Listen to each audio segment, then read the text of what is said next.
Barthélémy. Bonjour Babacar et bonjour à tous. Histoire et géographie de Nianing, cette ville sur la petite côte sénégalaise qui a enregistré un cas de coronavirus.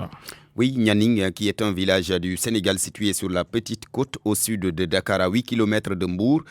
Cette petite ville, autrefois grand centre commercial, se trouve sur la route principale qui va de Mbour à Joal-Fadiouth. Nianing a existé bien avant Mbour, vers les années 1700. Mais suite à la maladie du sommeil qui avait à l'époque fait plusieurs victimes, les populations avaient fui vers Mbour. Les premiers habitants de Nianing étaient des Français.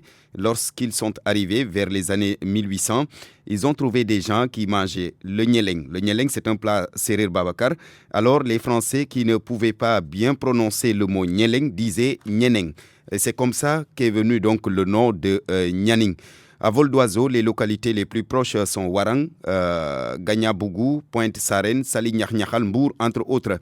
Nianing est un village de la commune de Malikounda dont le maire s'appelle Maguette Sen. Selon les dernières estimations, Nianing compterait un peu plus de 6000 âmes et plus de 700 ménages. Une population majoritairement composée de Sérères, le plus souvent catholique. La pêche constitue donc la principale ressource locale. Il faut y ajouter l'élevage, l'agriculture, le commerce et surtout le tourisme. Le domaine de Nianing est un très beau complexe touristique dans un magnifique parc. Il y a aussi plusieurs campements touristiques. Côté éducation, Nianing dispose de 10 écoles primaires, 9 établissements préscolaires, un lycée et 3 collèges privés.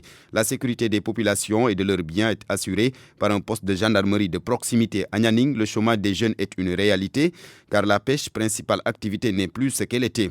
Les ressources halieutiques se font de plus en plus rares. C'est donc cette localité, Nianing, qui depuis plus de 72 heures s'est invitée au devant de l'actualité après avoir enregistré son premier cas de coronavirus, une Française de 68 ans.